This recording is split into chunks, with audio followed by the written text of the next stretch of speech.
அச்சாரம் டிவி நேயர்களுக்கு வணக்கம். நாம் இன்னைக்கு திரை விமர்சனத்தில் விக்ரம் நடிப்பில் வெளிவந்திருக்கின்ற வீர தீர சூரன் பாகம் 2 திரைப்படத்தின் திரை விமர்சனத்தை பற்றி தான் பார்க்க போகிறோம். இந்த படத்தை அருண்குமார் இயக்கியிருக்கிறாரு. ஹெச்ஆர் பிக்சர்ஸ் நிறுவனம் தயாரிச்சிருக்கிறாங்க. விக்ரமுடன் இணைந்து எஸ்ஜே சூர்யா, சுராஜ் வெஞ்சரமூடு, துஷரா விஜயன் மற்றும் பல நட்சத்திரங்கள் நடிச்சிருக்கிறாங்க.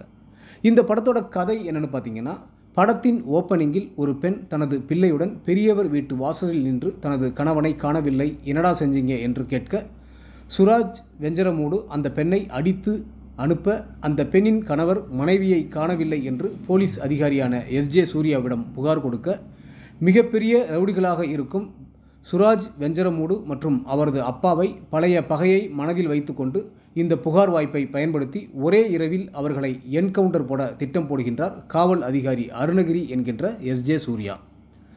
தனது மகன் சுராஜ் வெஞ்சரமூடுவை காப்பாற்ற முயற்சி செய்கின்றார் அப்பாவான பெரியவர் மாருதி பிருத்திவிராஜ். தனது மகன் சுராஜ் வெஞ்சரமூடுவை என்கவுண்டரில் இருந்து காப்பாற்ற வேண்டுமென்றால் இந்த இரவை கடக்க வேண்டும். விடுவதற்குள் போலீஸ் அதிகாரி எஸ்ஜே சூர்யாவிடம் மாட்டிக்கொள்ள அதிக வாய்ப்பு உள்ளது. எனவே போலீஸ் அதிகாரி எஸ்ஜே சூர்யாவை கொல்ல ஏற்கனவே இவர்களிடம் அடியாளாக வேலை செய்துவிட்டு தற்போது ரவுடிசத்தை விட்டு ஒதுங்கி மளிகை கடை வைத்திருக்கும் காளி என்கின்ற விக்ரம் உதவியை நாடுகிறார் பெரியவர் மாருதி பிருத்திவிராஜ். தனது குடும்பத்துடன் மளிகை கடை வைத்து சராசரி மனிதனாக வாழ்ந்து வருகின்றார் விக்ரம். பெரியவர் மாருதி பிருத்திவிராஜ் கேட்கும் உதவிக்கு ஒப்புக்கொண்டதால் ஒரு கட்டத்தில் போலீஸ் அதிகாரியான எஸ்ஜே சூர்யா மற்றும் மாருதி பிருத்திவிராஜ் என இருவருக்கும் இடையில் மாட்டிக்கொள்கின்றார் காளி என்கின்ற விக்ரம். இருவரும் விக்ரமின் குடும்பத்தை வைத்து மிரட்டி காய்களை நகர்த்தி வருகிறார்கள்.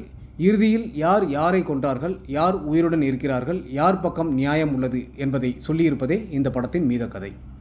மாருதி பிருத்திவிராஜ் மற்றும் எஸ்ஜே சூர்யா இவர்கள் இடையில் மாட்டிக்கொண்டு தனது குடும்பத்தை காப்பாற்ற போராடும் காளியாக விக்ரம் நடிப்பிலும் சண்டை காட்சிகளிலும் பாடலிலும் சிறப்பாக நடித்துள்ளார். கலைவாணியாக துஷரா விஜயன் சிறப்பாக நடித்துள்ளார். எஸ்ஜே சூர்யா இந்த படத்தில் அடக்கி வாசித்து மிரட்டலான நடிப்பை கொடுத்திருக்கின்றார். சுராஜ் வெஞ்சரமூடு கண்ணனாக சிறப்பாக நடித்துள்ளார். பெரியவர் ரவியாக மாருதி பிருத்திவிராஜ் கொடுத்த கேரக்டரை சிறப்பாக செய்துள்ளார். வெங்கட், ரமேஷ், இந்திரா, மாலா பார்வதி, ஸ்ரீஜா ரவி என இதில் நடித்திருக்கும் அனைவரும் அவரவர் கதாபாத்திரம் உணர்ந்து சிறப்பாக நடித்துள்ளார்கள். ஜிவி பிரகாஷ்குமாரின் இசையில் பாடல்களும் பின்னணி இசையும் படத்திற்கு மிகப்பெரிய பலமாக அமைந்துள்ளது. தேனி ஈஸ்வரின் ஒளிப்பதிவு இரவில் நடக்கும் கதையை அற்புதமாக படம் பிடித்துள்ளது. படத்தின் கதை பழைய பகையை பழிவாங்குதல் என்றாலும் திரைக்கதையில் பிரமாதப்படுத்தியுள்ளார் இயக்குனர் அருண்குமார். நேரடியாக 2ஆம் பாகத்தை எடுத்துள்ளதால் ரசிகர்களுக்கு எந்த ஒரு காட்சியிலும் குழப்பம் ஏற்பட்டுவிடக்கூடாது என்பதற்காக மொத்த திரைக்கதையையும் ஒரே இரவில் நடப்பது மாதிரி திரைக்கதை அமைத்து எல்லோரும் ரசிக்கும்படி சுவாரஸ்யமாக கொடுத்துள்ள இயக்குனர் அருண்குமாருக்கு பாராட்டுக்கள். ஒட்டுமொத்த படக்குழுவினருக்கும் அச்சாரம் டிவி சார்பாக வாழ்த்துக்கள்.